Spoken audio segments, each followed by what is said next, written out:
Hi friends families எல்லோரும் எப்படி இருக்கீங்க, நல்லா இருக்கீங்களா? ஓகே, ஆக்சுவலாக நான் போன வீடியோவில் பார்த்தீங்கன்னா AS2 பற்றி டீட்டெயிலாக எக்ஸ்பிளைன் பண்ணியிருப்பேன்.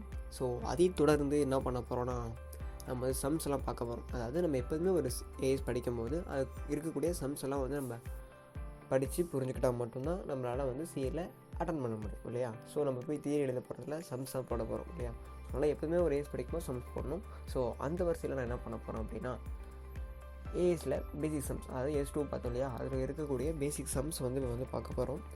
ஸோ இதில் வந்து நான் ஒரு எக்ஸாம்பிளுக்கு ஒரு சம் எடுத்திருக்கேன். ஸோ அது வந்து ஒரு இம்பார்ட்டன்ட் சம் தான். ஏன்னா 2006 மேலே கேட்ட கொஷின் தான் நான் எடுத்திருக்கேன். ஓகே, சம்குள்ளே போகலாமா? இன்னொரு விஷயம், வீடியோ ஸ்கிப் பண்ணாமல் ஃபுல்லாக வரையும் பாருங்கள். தென் சப்ஸ்கிரைப் பண்ணாமல் பார்த்தீங்கன்னா சப்ஸ்கிரைப் பண்ணிடுங்க. சப்போஸ் உங்கள் ஃப்ரெண்ட்ஸுக்கு தேவைப்படும்னு நினச்சிங்கன்னா ஷேர் பண்ணுங்கள், ஓகேவா?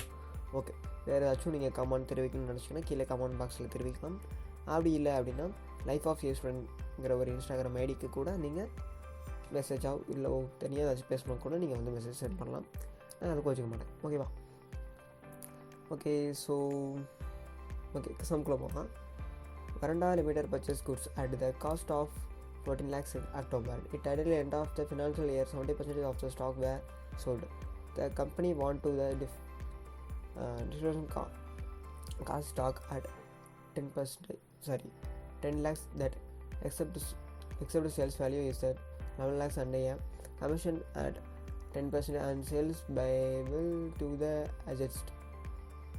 That is the current value of the closing stock. அதாவது என்ன சொல்லியிருக்காங்க அப்படின்னா, பர்ச்சேஸ் வந்து 14 lakhs பண்ணியிருக்காங்கன்னா அக்டோபரில், தென் ஃபினான்ஷியல் பார்த்தீங்கன்னா 70% ஸ்டாக் வேறு சோல்டு, அதாவது 70% ஸ்டாக் வந்து விற்றுட்டாங்க அப்படின்னு சொல்லியிருக்காங்க. இதில் க்ளோசிங் ஸ்டாக் வந்து அவங்க டிசைன் பண்ண எவ்வளோனா 10 லட்சமா, தென் அவங்க எக்ஸ்பெக்ட் பண்ண சேல்ஸ் பார்த்திங்கன்னா 11 lakhs.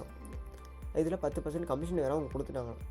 அப்போ கரெக்டான க்ளோசிங் ஸ்டாக் எவ்வளோ இருக்குது அப்படின்னு தான் கொஷின், ஓகேவா?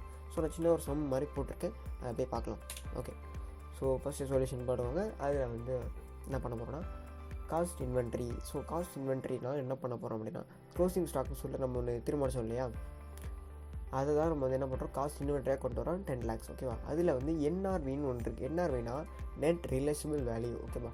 நெட் ரியலைஸ் வேல்யூவில் ஃபஸ்ட்டு சேல்ஸ் வேல்யூவை வந்து நம்ம என்ன பண்ண போகிறோம் அப்படின்னா, சேல்ஸ் வேல்யூவிலேருந்து கமிஷனை மைனஸ் பண்ண போகிறோம். ஸோ நம்ம சேல்ஸ் வேல்யூவில் கொடுத்துருக்காங்க 11 லட்சம் கொடுத்துருக்காங்களே, அதில் கமிஷன் எத்தனை பர்சன்டேஜ்? 10%. ஸோ அதை தான் நான் என்ன பண்ணியிருக்கேன் அப்படின்னா, சேல்ஸ் வேல்யூவில் 11 லட்சத்தில் 10% மைனஸ் பண்ணிட்டா நம்மளுக்கு எவ்வளோ கிடைக்கும்? 9,10,000, ஓகேவா? அந்த 9,10,000 நம்ம என்ன பண்ண போகிறோம் அப்படின்னா, அந்த 10 லட்சம், அதாவது 10 லட்சத்தோட மைனஸ் பண்ண போகிறோம். மைனஸ் பண்ண நம்ம எவ்வளோ கிடைக்கும்? 9,90,000 இல்லையா? ஸோ இதுதான் நம்மளுக்கு என்னது, வேல்யூ ஆஃப் இன்வென்ட்ரி. அதாவது நம்ம கரெக்ட் அதிக சொல்லியிருக்காங்க இல்லையா, கரெக்ட் க்ளோசிங் ஸ்டாக். ஸோ அதுதான் நம்மளுக்கு வேல்யூ ஆஃப் இன்வென்ட்ரியாக நம்ம எவ்வளோ கொண்டு வந்திருக்கோம்? 9,90,000. ஸோ இது நம்மளோட க்ளோசிங் ஸ்டாக் இல்லையா? ஓகே, சம் புரிஞ்சிருக்கும்னு நினைக்கிறேன். புரியாதவங்களுக்கு இன்னொரு டைம் நீங்கள் வீடியோ பார்த்தீங்கன்னா கிளியராக புரியும். ஸோ இதுவுமே புரியல அப்படின்னா நீங்கள் கமெண்ட் பாக்ஸில் தெரிவிக்கலாம். தேங்க்யூ. நம்ம நெக்ஸ்ட் வீடியோவில் அடுத்த சம் பார்க்கலாம். தேங்க்யூ, பாய்.